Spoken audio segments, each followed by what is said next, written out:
Hello everybody and welcome back to another Coffee Talk podcast episode. Today I'm going to be answering all of your questions, or at least most of them, the ones that I can get to today, about my pregnancy or pregnancy in general. I posted to my Instagram stories saying you could ask me whatever you like about my pregnancy or about pregnancy, and I would be as open and honest as possible, and that's exactly what I plan on sitting here and chatting with you guys about today. I am not drinking a coffee. Actually, one of the questions that I got a lot was if I'm drinking coffee. So I wasn't drinking coffee in the first trimester because it actually became one of my aversions. It was one of those things that the smell of coffee even made me feel icky or sick, which felt so weird. I felt so not like myself first trimester at all. Coming into the second trimester, I'm feeling a lot better. I talked with my midwife because I still wasn't drinking coffee at first, and it wasn't till my midwife appointment where I told her I had read an article that your baby can't break down caffeine, and so I wasn't drinking coffee at all. And she was like, okay, don't do that. Don't listen to the fear mongering out there or the mom shaming out there.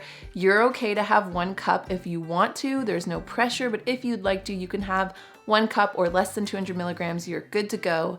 So I do have my 1 cup of coffee if I'm feeling it. If I'm not, then I just won't. But after that, I've swapped all of my multiple cups that I used to have for these random juice concoctions I've been making. Today's is a new flavor of AHA, which is a soda water, or raspberry acai. I don't remember off the top of my head, but I mixed that with some blueberry, apple, mint, cranberry juice and coconut water. And I think this might be my favorite one that I've made so far. It's really, really good. So if you're watching on YouTube, let me know down below, what are you drinking today or snacking on? What did you bring to our chat? And without further ado, I'm gonna open up your questions and start diving into the Q&A. There were a couple questions that I figured I wouldn't get to or wouldn't answer in a coffee talk that I answered right on my stories.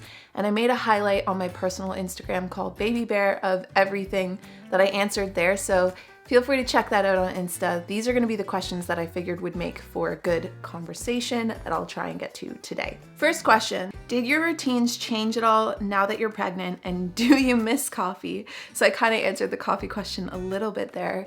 I do miss having my multiple cups just because it was such a cozy comfort.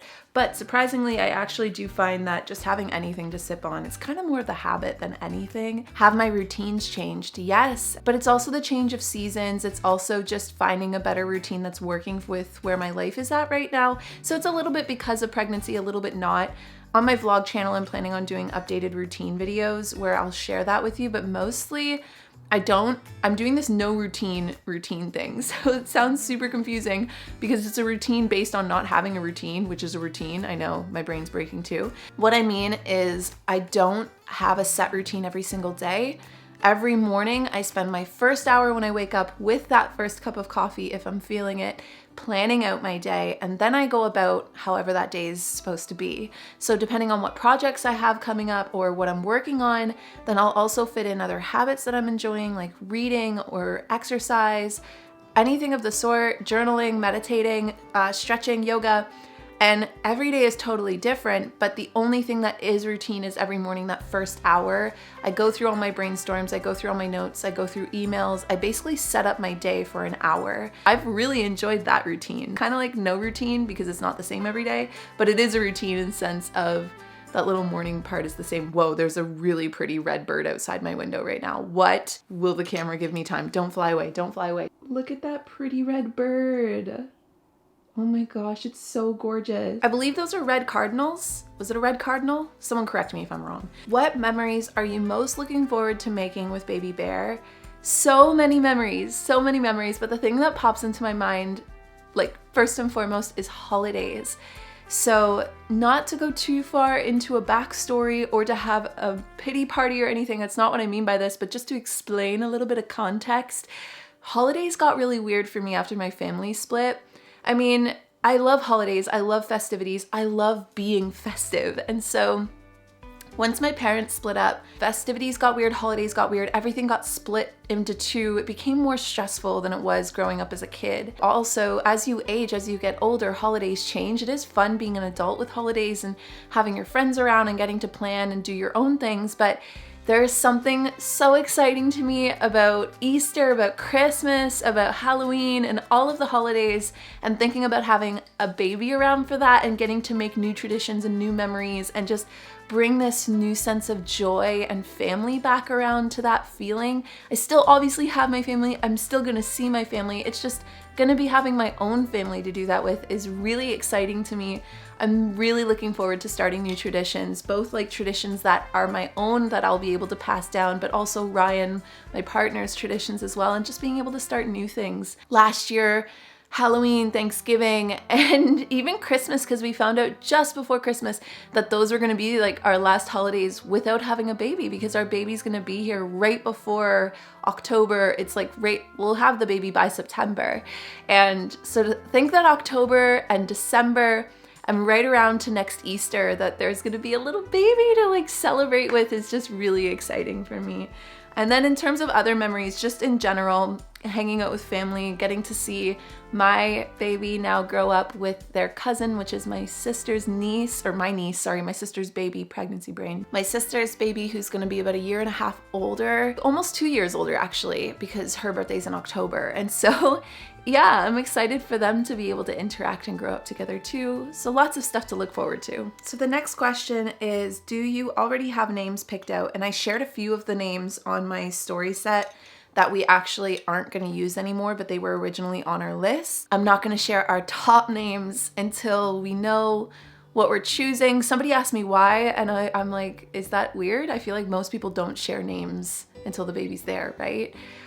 For one, and for two, I don't know, this might sound weird. I've had this like weird complex ever since I was little of people copying me. Like not in a general sense or like in an honorable sense, but just if I feel like if I share my top names and then I find out someone takes my top name before I even have my baby, that would bother me a bit. I don't know why. Tell me I'm not alone in that. I can't be alone in that. I know that's a little bit of like that's coming from my ego a little bit for sure.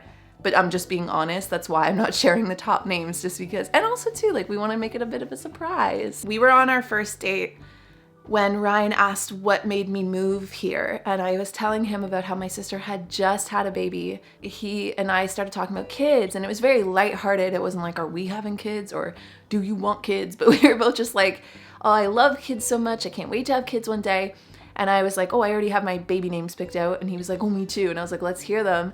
And he told me 2 names, but one name in particular was the first name he said, and it's our #1 name right now for a boy. For that reason, but also because I felt a connection to that name too, based on the symbolism and the meaning behind that name. We do have a top name for a boy that's like 95% sure if we have a boy, that'll be their name.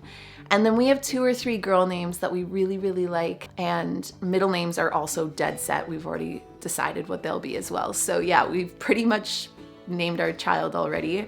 It's just gonna be finding out which one we go with. What's your favorite thing about being pregnant so far? I love you. Sending love back to you. Thank you. My favorite thing about being pregnant so far, there's so many things I could say here, but I feel like the #1 thing I'm noticing is I just have this general like giddiness about it, and it's coming very natural to me. There's still things I'm worried about. There's still things I'm like, am I gonna be able to figure that out in time?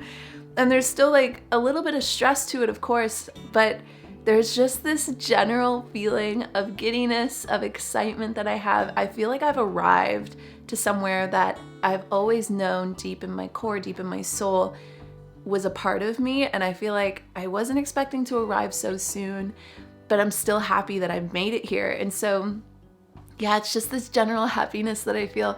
I don't know if it's coming from baby or what. That red cardinal just flew back into the tree. And I don't know if it's like pregnancy hormones, if it's I'm sensing the vibe or the energy of the baby, if I'm just really happy to be pregnant, if it's all of the above, but I just have this general happiness. I get really giddy every time I remember. I'm like, oh my gosh, I'm pregnant. Like first thing in the morning, I'm like, oh, or just anytime I talk about the baby, anytime I have an ultrasound coming up, anytime I feel little kicks or movements, it just fills me with so much joy.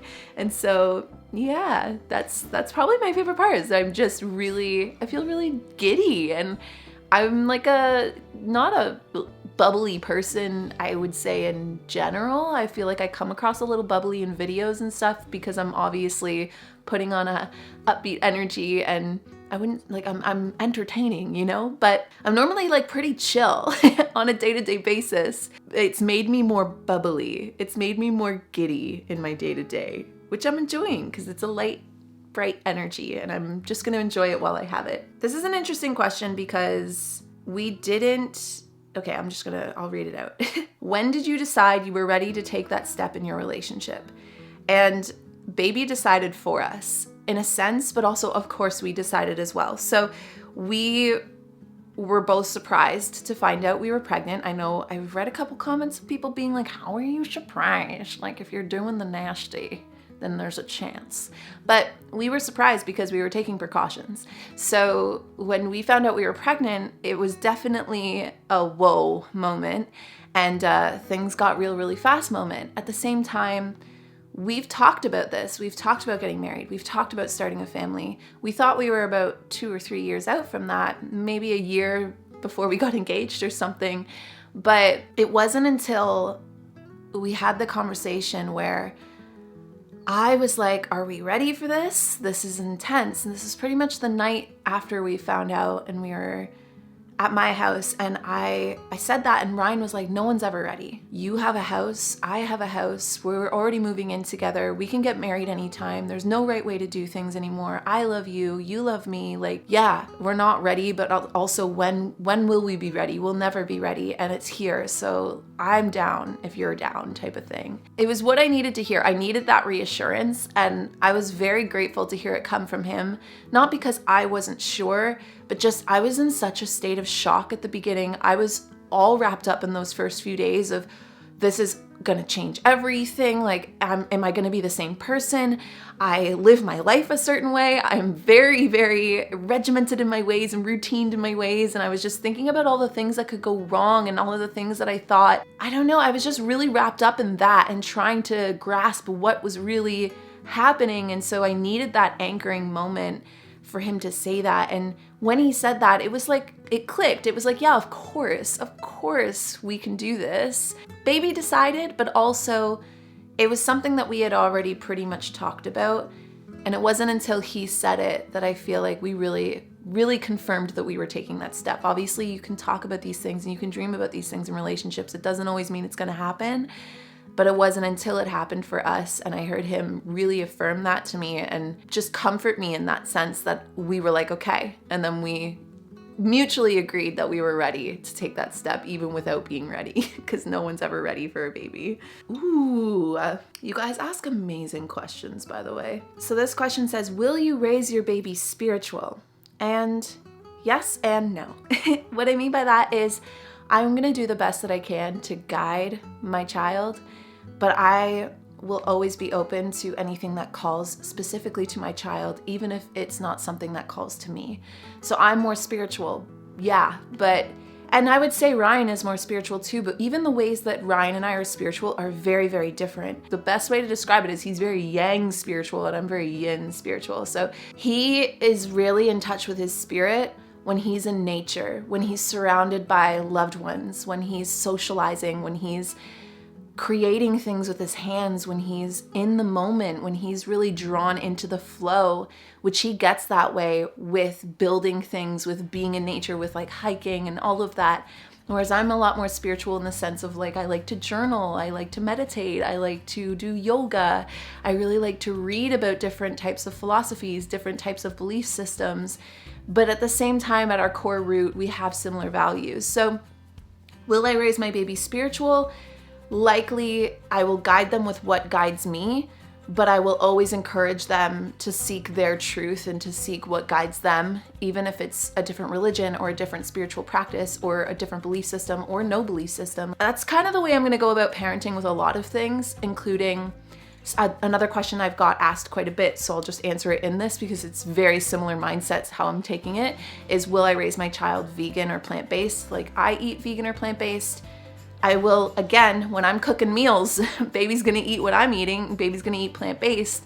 But if baby goes off to hang out with its grandparents or is at a friend's house and they want to choose to eat something different or explore different foods, I will never ever say no, nor will I ever condemn them for that.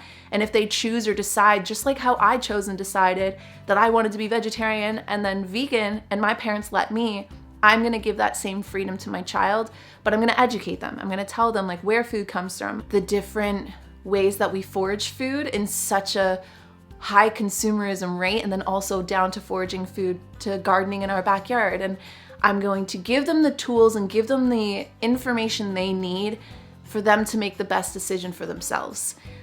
Basically, I want my child to be who they are, and I don't want my child to be a replica of who I am, even though I know that there's gonna be parts of me that will rub off on my kid.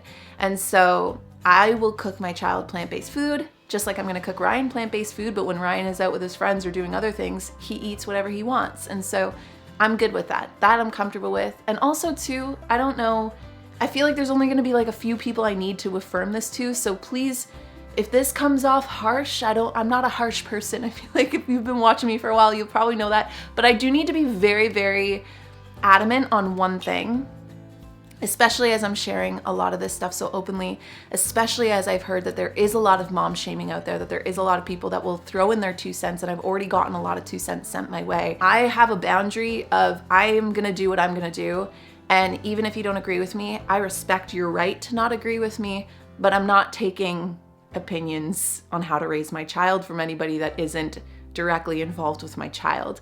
That sounds harsh. I don't mean for it to sound harsh. And it's not even for the vast majority of people that would listen or watch this, but there's just like a handful of people that will be like, you should do this, you should do that, like you should raise your child plant-based. And then other people are gonna scream like, you shouldn't raise your child plant-based, they need meat. I'm gonna do what I'm gonna do, okay? And it'll be right for my child because it'll be based on what I'm sensing my child needs. And I'm always gonna be open. So please don't come at me, okay? Because I feel like I've made it pretty clear that I'm pretty freaking open, even if my kid decides to do things that contradict what I choose to believe and value for myself. So the littlest bit that I've talked about my birthing plan, I've had paragraphs come in telling me that I shouldn't do what I'm planning on doing, what I know is right for me and my body and my baby. And I'm just not having that. I'm not having that. And it's not even like, I just don't even have time for it. I'm not gonna give it energy, because even if again it's coming from a concerned place of wanting to care for me or care for my baby, I'm choosing what's right with me, my doctor, my midwife, and my doctor is going to be my baby's doctor, so my baby's doctor as well. And anything else I really appreciate, but yeah, there's a boundary and I've made it, and I made it right at the beginning so that I could share without absorbing too much. And that's about as blunt as I'll probably ever get on this channel. I'm not good at being super upfront like that because I never want to like deter anybody. Like everybody's welcome here. And I know that a lot of people will share their 2 cents or share their opinion or in a sense, they might not realize how it comes across, but like tell me what to do from a good place, from a place of like caring or trying to be helpful. And I really do appreciate it. But just for my own sense of clarity, my own sense of knowing what's right for myself, my own sense of just sanity, I've had to, right from the get-go, make that boundary of I'm gonna do what I'm gonna do. I'm gonna consult only people like midwife, doctor, and my, I just almost said husband, boyfriend, baby daddy, and we'll decide what's right. And I'm still open to hearing things. I still read everything, but yeah, there's just a boundary there, especially with my child. I hope that didn't sound too harsh though. Next question says, do you have any fears about the pain of labor and delivery, or has that gone away? I don't think it goes away. I think it's just kind of out of sight, out of mind. I'm gonna handle it when I handle it. I've started doing, and I plan on doing a lot more visualization meditations for it, breath work for it. I'm gonna train for it in a sense. Actually, it was Carissa Koze, if anybody watches or listens to Carissa, something she said I found really interesting, and it stuck with me, is like, you don't run a marathon without training for a marathon. So for me, it's like, I'm not gonna go into labor without training myself for labor, but I'm not gonna train myself out of fear or stress or worry. I wanna train myself for it out of empowerment. I mean, the female body is incredible, And the fact that I'm literally hosting a soul to earth is insane, that I'm gonna be the gateway for this child to come to earth. And I really wanna feel empowered by that. So I am gonna do a couple birthing classes with my boyfriend. Am I worried about the pain? Surprisingly, not as much as I thought I would be. I mean, every week I see the fruit get bigger where it tells me like, oh, you're this many weeks now and your baby is now this big. I'm always like doing the math in my head of, okay, so now I gotta shove that thing out, okay. And I'm pretty sure the very last week is a watermelon. So like, yep, when I think about it that way, I'm like, I'm gonna shove a watermelon out of me, okay. But realistically, any lady that wants to, we've been doing it for centuries. And any lady that doesn't also, all the freaking power to you. But just know that if you do choose to have children and it is something you're thinking about or worried about, you were made for this. And there is an empowerment that comes from owning that. And I know I'm saying this as someone that's never done it yet. Maybe I will tell you the story of how it goes afterwards, but empower yourself to know that you were made for this. You've got this. You're much stronger than you think. And equip yourself and train yourself in a way that makes you feel empowered to take that journey on. More than anything, I'll be likely thinking about just wanting my child to be healthy and get here. And so that'll likely be a good tunnel vision for me to stay focused on. So the next question is, are you having a boy or a girl? And we don't know yet, but we will know not this Wednesday, next Wednesday, but I also don't know which day this video is going live, but we're gonna know the second week of April. And we're really excited to find out. I've been so antsy, which again, it's not even that big of a deal either way. I think it's just more so, the intuition definitely leans one way, but as soon as I let myself believe it, then all of a sudden I'll be like, no, I think it's the other one. And then as soon as I lean the other way, all of a sudden it's like my intuition's, no, it's definitely this. And then I keep going back and forth. So I really have no idea. I really don't. And a lot of my symptoms have been kind of right in the middle of all those midwives' tales. So I'm really excited to find out. Do you have sex when pregnant? So this is definitely a TMI question, but I will answer it because again, there's a lot of fear mongering out there. And I feel like there's also a lot of curiosity out there where people wonder if that's normal. Is that a thing? So as long as your midwife and your doctor clear you and say it's okay, you can definitely still have sex throughout your pregnancy. I will tell you that first trimester, let me take that back. I'm not gonna tell you anything. I will explain my experience that first trimester. I could think of a million other things. Actually not, I could think of one other thing I would rather do more than anything, and that was basically just lay in misery because I felt so gross and sick and bloated and just ugh. But second trimester, my energy's coming back. My libido is definitely coming back. There's a lot of hormones going on in there, you know? So, and also there's this deep primal feeling. Sorry if this is TMI, but YOLO, girl talk. There's this deep primal feeling of, I don't even know how to explain it, but it's just like anything my boyfriend does right now, I'm just over in the corner drooling. I mean, we're doing house renovations right now and he's just like building shit and I'm just watching him like like literally, pretty sure it goes both ways too. Like for men, I would assume, I'm not gonna speak on any man's behalf, but because we don't like it when men speak on our behalf, but there is, from what I've heard, a deep primal feeling on the other side as well, where when a woman's carrying a man's child, there's also that deep primal connection and feeling. And so, yeah, as long as you're good to go, you're good to go, you know? And as long as you feel comfortable and you want to, it's just like any other time. If you're comfortable and you want to, and if you're not, then don't. You're good. You're good either way. So a bit of a heads up for this question that it does ask about eating disorder tendencies. So if you'd like to skip it over, then I will place a timestamp here, or if you're listening to the podcast, then I'll cut in the audio for a timestamp to skip to, but I think it's an important question to answer. How has being pregnant impacted you with having previous eating disorder tendencies?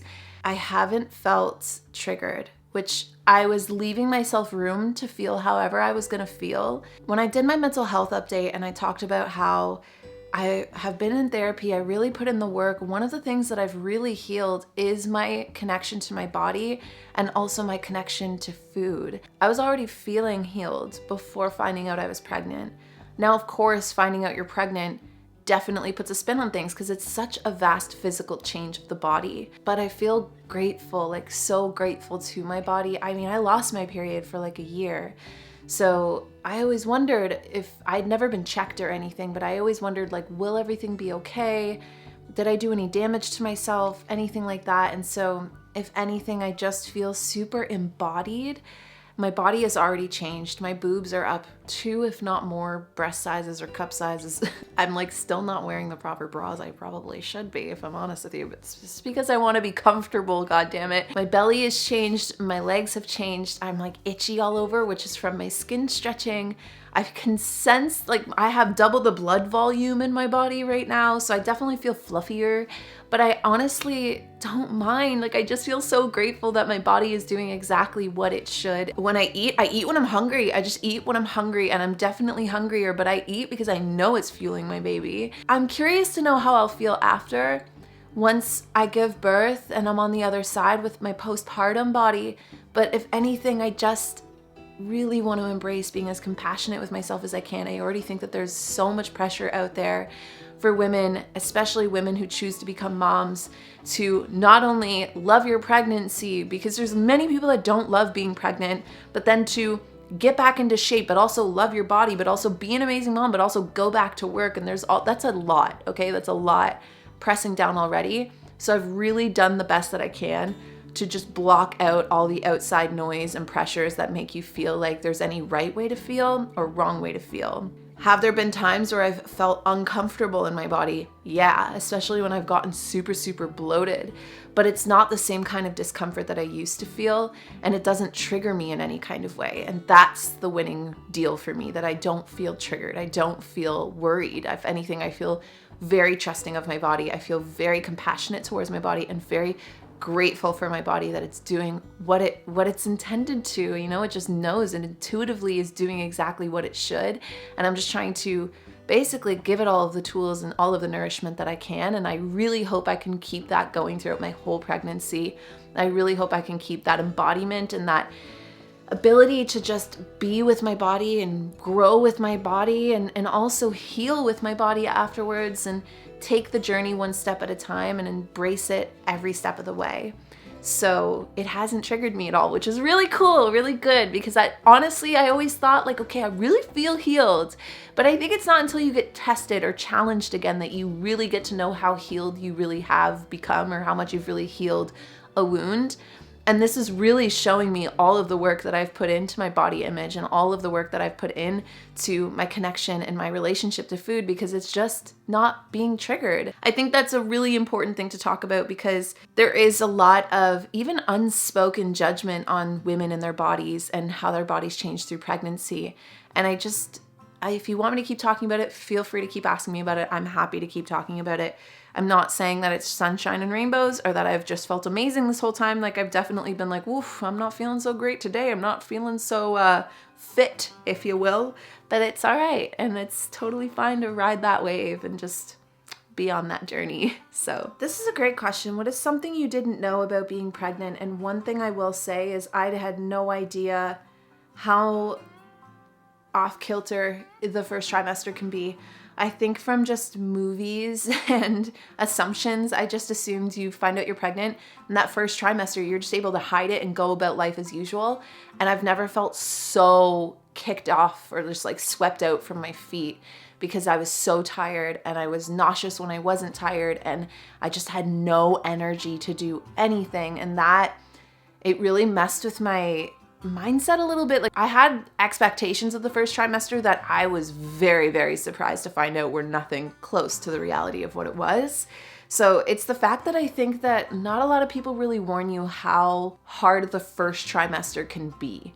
And some people don't have that at all. Some people have really easy, smooth first trimesters, but a lot of people do actually deal with day-to-day symptoms nonstop. And it was I have so much respect for people that deal with chronic illness, because that was a day-to-day thing I couldn't escape. I felt the same every freaking day, and it gave me such a humbling outlook on what it's like to, well, one, just feel your body go through it, but then two, again, anybody with chronic illness that feels something day to day, that it's like, I have so much respect for you and so much power to you, because holy crap, I didn't realize how easy it was for me to just live and exist inside my body until I had day-to-day symptoms that I could not escape no matter what I did. And that was on a small scale. Like, there are people that get really ill throughout all of pregnancy or throughout the first trimester. And so yeah, I was like somewhere in the in-between, and holy crap, did it ever humble me and open my eyes to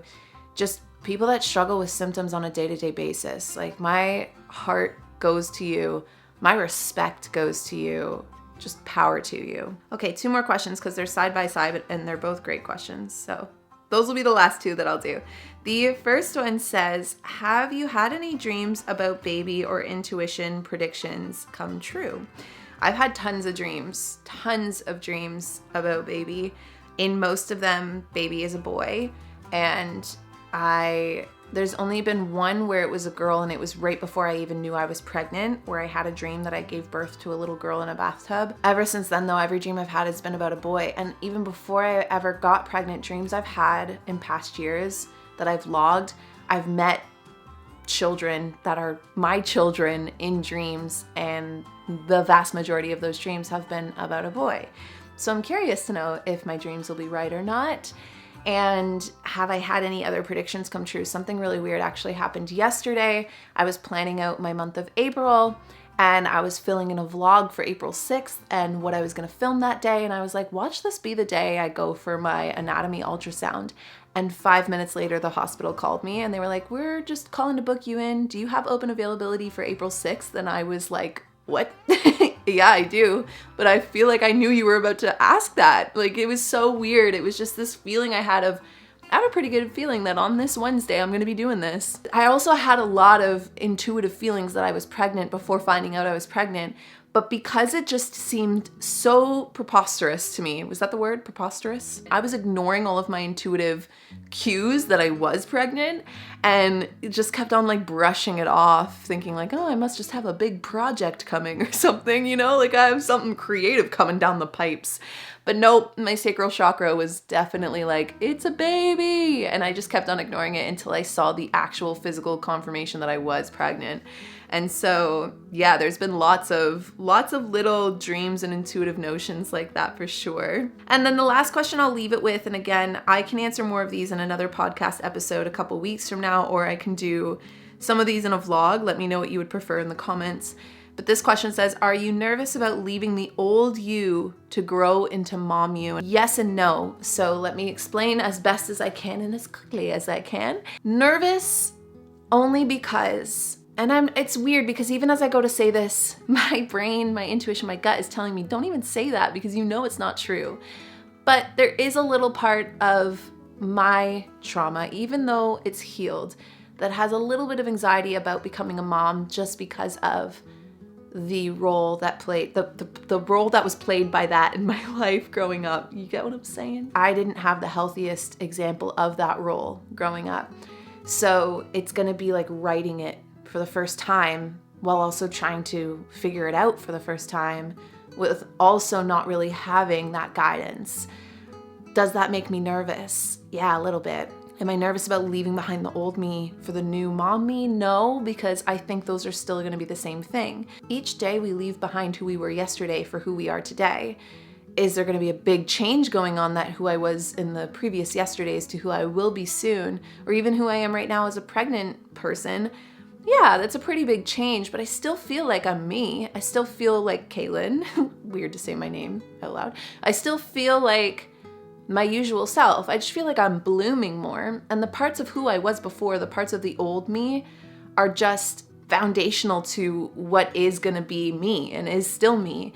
And so they're still in me, they're still part of me, they've made me who I am, they're gonna continue to make me who I am and help me bloom or nourish the blooming into who I will further become, even long past having a baby, even going into my later years of life, even growing old. And so, am I nervous about that? No. Am I nervous about, though, stepping into the role of motherhood? Surprisingly, no, but there is that little bit of a thought in the back of my head that is very aware of that missing role or missing piece in my own life and just is curious to see how I'll navigate it. Because it's one thing again to think it, it's one thing again to dream about it, to write about it, to plan for it, but then it's a whole other thing entirely to fully have it come into fruition, have it come into reality and live it day by day. And I do trust myself, and I do really feel that I'm not the person who raised me, and I'm not going to repeat similar habits or behaviors or mistakes again, especially because I've done so much healing work, so much therapy, so much trauma work. But at the same time, it's still a part of my story. It's still a part of who I am. And so there is going to be a little bit of that in my core, in my initial experiences of life, of my initial experiences as a child. And so I'm going to be very aware of that and be sure not to repeat any habits or mistakes or just damages, things that can be damaging to my child. So a little bit nervous, mostly not. And who I was before is still going to be who I am today and who I will be in the future, but even though they're all a little different, they're still all the same thing. They're still all me. So yeah, that's how I'm feeling. So thank you guys for all of your great questions. As I mentioned, there's so many I didn't get to, but I will definitely plan to do more of these questions soon, either in a coffee talk or a vlog. I hope I got to the vast majority of some questions you may have already been having, but if I haven't, again, check out that highlight on my Instagram, or you can ask me some questions in the comment section too. I will be keeping an eye out for that. Thanks for hanging out with me today. Love you all the way to the moon and back, and I will talk to all of you in our next Coffee Talk podcast episode. Bye.